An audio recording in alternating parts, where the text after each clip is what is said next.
Itutuloy ko po yung monthly amortization ng sasakyan, 31 months. Halos lahat ng naging bayad mo dun sa respondent ay okay naman? Opo, religiously we paid po. Na ano pong paliwanag sa inyo na itong nirereklamo nyo na fully paid na kayo, 31 months, pero hindi nyo pa rin makuha? Hindi ko maasikaso kasi nasa probinsya kami, namatayan kami. Lumipas, pinalipas ko yung ilang buwan, nag-message ulit ako, "Sir, asa na po yung aking ORCR?" Sabi niya, "Antay lang po." Antay lang po, sabi sa akin. Inamin ko naman po na yung mga pinabayad niya from time to time is hindi ko na iuhulog. Nagulat ako nung pumunta ako sa bangko, dumoble po yung amount dahil sa penalty. Yes, just tama lang naman sir kasi if you don't pay the said dues sa bangko, magdodoble yan dahil may tinatawag na incurring penalties and interest. Para dapat doon sa sasakyan niya, hindi nyo iginasta doon, you have a responsibility and obligation bilang isang katransaksyon, you did not give your service. So what does that call you? Irresponsible and wala man lang pagbibigay halaga sa kanyang obligasyon. Ito po ay yung ads dun sa social media. Ngayon po, pasalo dahil gusto ko nga po magkaroon ng Kotse. Opo. Hanggang sa yun nga po, nagsimula yung transaksyon. So nakita mo yung ads sa social media? Opo. Saan mo ito nakita? Sa Facebook? Facebook So po. nakita mo siya sa Facebook, mga binibenta mga Opo, sasakyan? mga first aid. Pasalo. Alright. Ito ay inalok sa'yo and then hanggang sa nagsimula yung sinasabing transaction Opo. and then nagkaroon na kayo ng pag-uusap. Ano bang inyong agreement? Itutuloy ko po yung monthly amortization ng sasakyan. For how long? Gaano katagal? Kung hindi po ako nagkakamali, para mga 3 years po yan kasi 31 months. And then usapan ninyo, pagka na full payment mo na ito, then pwede na mapunta sa iyo yung sasakyan. Ganun po. At the same time, yun pong original na ORCR. Yung ORCR. Opo. Alright.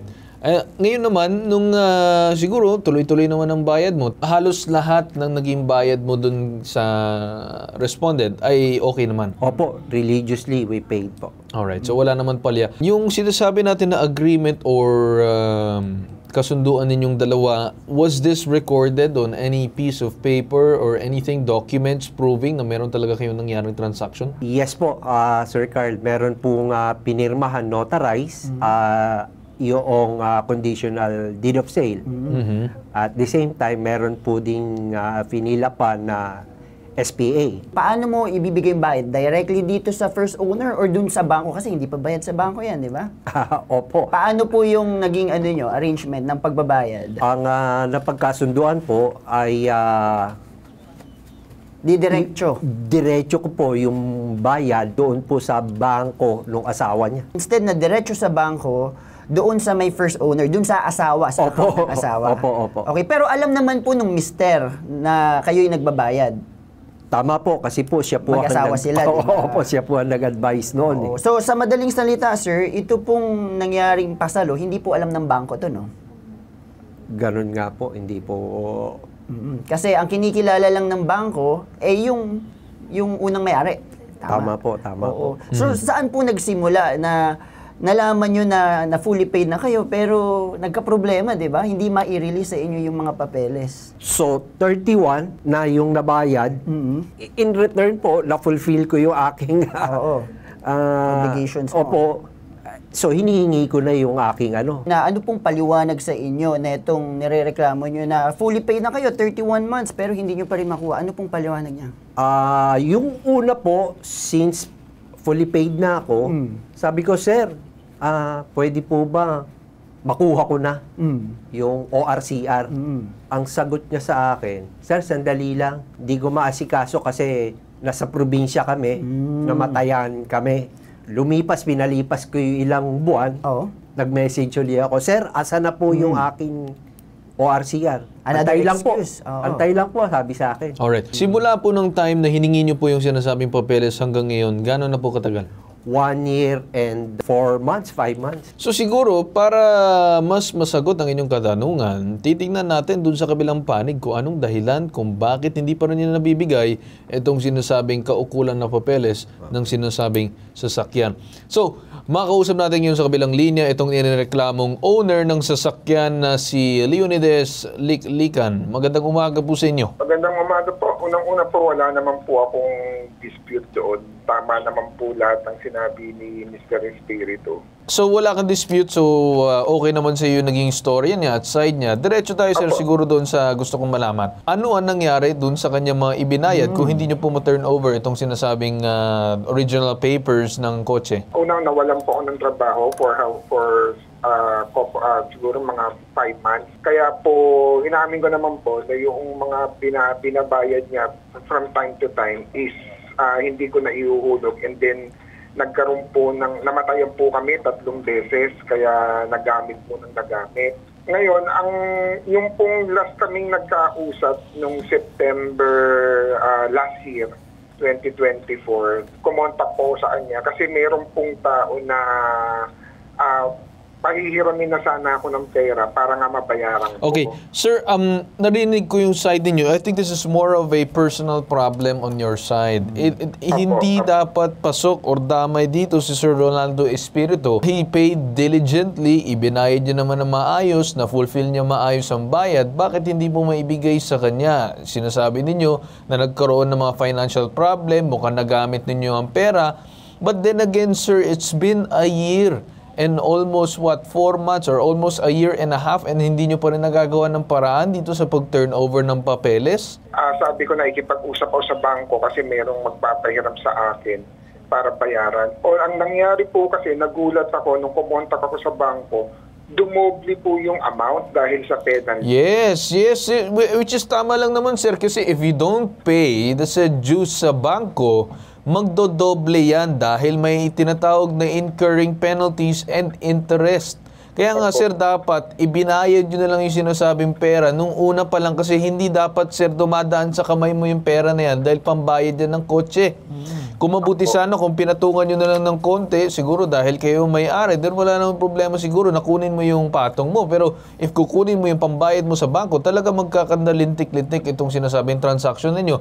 Kaya sir, tinatanong ko sa inyo ngayon, ano ang magagawa mo din para dito kay Sir Ronaldo Espiritu na matagal nang gustong kunin yung sasakyan? Kasi kung hindi po sir, mahahantong talaga to sa pagsampa ng kaso po laban sa inyo. Bali, ang gagawin ko po sir ngayon, nakuha ko na kasi yung ORCR nung sasakyan ko. So isasanla ko na lang po siya sa loaning company, yung ORCR. Dali, ORCR ng anong kotse? Ibang kotse pa to? Opo, yun po yung sasakyan ko na ginagamit ko po sa panghanap buhay. Ikaw tataruin ko ngayon, anong timeline mo para makuha itong ORCR nitong lumapit sa amin para mabigay mo na yung karapat-dapat na ibigay dito kay Ronaldo? Opo, hihingi lang po ako ng palugit kay Mr. Espiritu Sir ng 1 month maximum. Okay, pero hindi po kami ang sasagot dyan. Tatanungin namin si Sir Ronaldo kung siya mismo ay okay sa kanya ang ganong klaseng palugit. Tanungin kita ngayong araw, ano po ang inyong mabibigay na palugit bilang pakiusap daw nitong kabilang panig?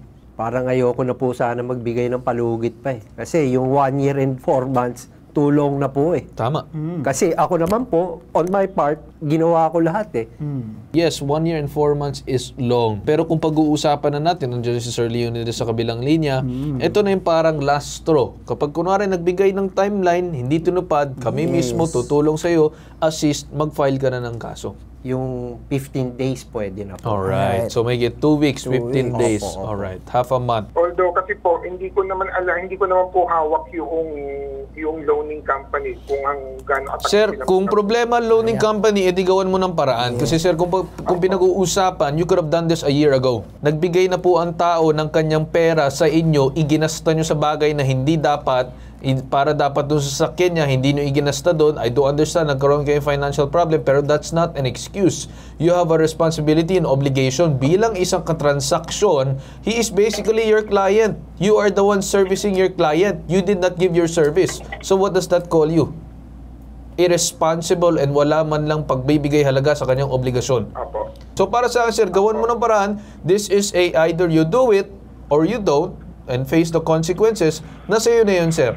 Ang kami naman dito ay gusto lang namin magkaroon kayo ng maayos na pag-uusap ngayong araw. Hindi namin kayo pinagsasabong o pinag-aaway. Ang gusto lang namin is matapos na itong problema, hindi na po hahantong doon sa sinasabi natin legal na usapan. Alright po, Sir Leonides? Apo. Makausap natin ngayon sa kabilang linya itong Chief Investigator Anti-Fraud and Commercial Crimes Unit ng Camp Crame City, si Sir Salvador de la Cruz. Magandang umaga po sa inyo. Yes sir, good morning po pala. Unang-una, last week nandoon na po, actually may complaint sheet na po siya sa opisina namin, yung ating complainant, at idaan po natin sa proseso, kagaya nung pangako sa respondent na willing daw po siya magbayad. Kaso lang, hindi naman niya may ibigay yung tentative dates ng complainant. So siguro, papadala namin siya ng invitation letter para hindi lang sa verbal na pag-uusap, para mayroon po tayong black and white na basihan kung magharap-harap na silang dalawa sa opisina. Tama. Because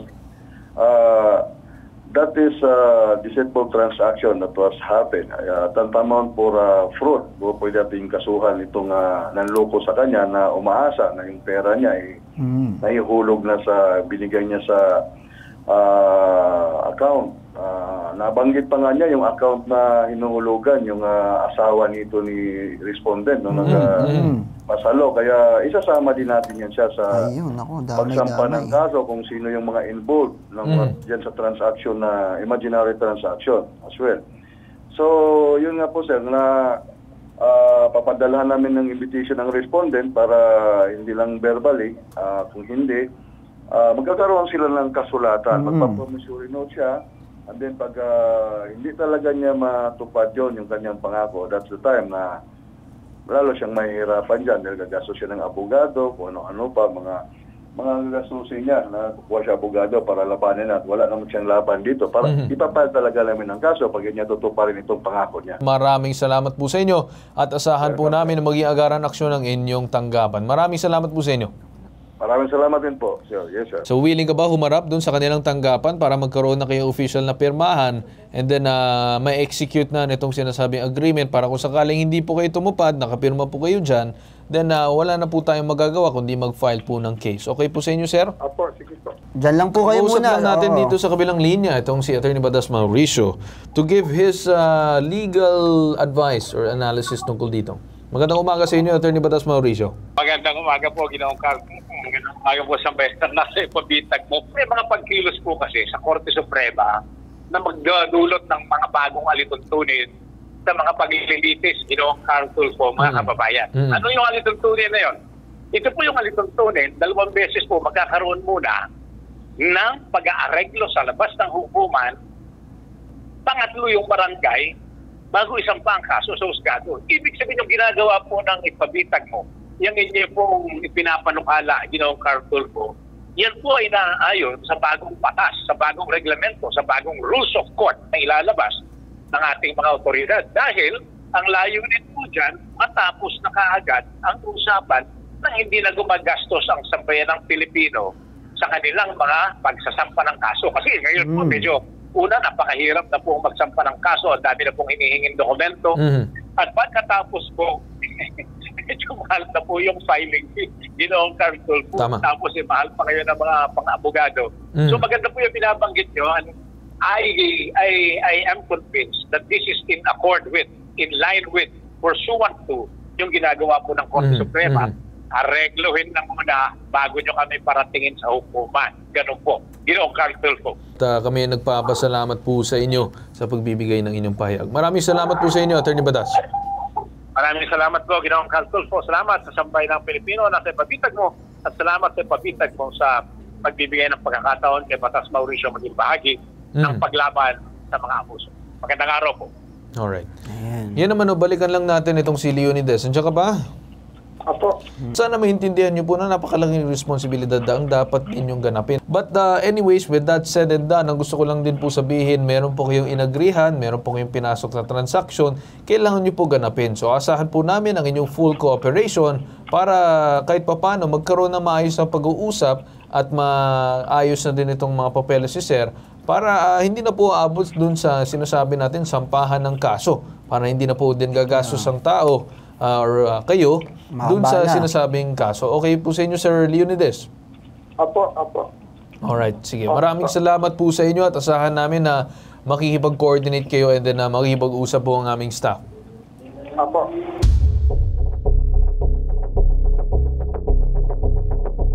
Sir, wala nang patumpik-tumpik pa, sir. Ano po ang update ngayon dito kay Leonides after po ng programa natin? Nagkaroon po ng schedule sa barangay ng sa Cavite, doon po sa General Trias. Nag-meet po kami nung niliklikan. Po niya, pinakita niya yung may payment receipt ng Deposit slip. Opo, deposit slip, correct. Yun po, sabi niya nabayaran niya na, but hindi ko po pa na-update ko or kung paano. Pero yun lang po. Nagpakita na siya na ginawa niya na ng paraan. Opo. Magkano po ang kanyang ibinayad daw? Parang 200 plus po yung nakalagay doon sa deposit slip. So hinulog niya na yung mga kasi nga 'di ba nagkaroon na rin nag-compound na rin kumbaga yung interest nagpatong-patong kaya malaki-laki na rin yung kanyang babayaran. So nagre-rely din po ako doon sa magiging outcome ng kanyang payment na hopefully dumating na yung completion ng mga papeles. Opo. Hinulog. Meron Yung po. hinulog ba niya ay confirmed sa bangko na talagang pumasok siya sa account mo? Sir, actually hindi po ito, yun po ang hindi ko pa naikaklaro, no? Kasi nga po, hindi naman account ko yun, kundi account yung pinag-loanan nung sasakyan. So, wala po akong... Pero have you asked yung pinag-loanan ng sasakyan or kung sino man contact mo doon na kung talaga bang nahulog na yung pera? Sir, yun po, wala po. Alright. Siguro yan ang number one na gawin mo na assignment na kung saan kailangan mo i-verify, check kung talaga bang siya ay naghulog. Kasi okay naman yung deposits, the payment slip kung pwede natin makita. No? Yan. So yung payment slip, nakikita naman natin dito na kahit papaano, I mean, it looks legitimate to me. Pero of course, mas maganda pa rin tayo mag-double check. Opo. So, mukhang legitimate naman. So, it's just up for verification na kailangan po natin gawin. So, sa kapag nangako siya sa bitag, talagang dapat tuparin niya. Kasi kung yun yan, sinabi ni Sir Carl, talagang nakatuto kami kahit pagkatapos ng programa, tututukan namin to kasi hindi ka pwedeng magsinungaling sa amin. Kapag ikaw ay napabitag, nangako ka sa programa namin, dapat tuparin mo tulad ng sinabi ni Sir Carl kanina. So, huwag po kayo mag-alala. Patuloy po namin tututukan ito para at least hindi rin kami naloloko at hindi ka naloloko. Naiintindihan niyo, sir? Oo po. Ngayon pa lang po, nagpapasalamat po ako sa inyo po dalawa at sa programang Bitag. And of course, doon po sa mga staff na nag-a-assist po. With that said, sir, kami nagpapasalamat din sa pagbibigay tiwala dito sa aming programa na masolusyonan ang inyong problema. Maraming salamat po sa inyo, sir. Thank you po, sir. Alright. Andyan po tayo nagtatapos sa update na to. Ito nag-iisang pambansang sumbungan. Tulong at serbisyong may ibang katangian. Katangiang bitag, ilalaban ka di iiwan. Itong hashtag, ibobitag mo.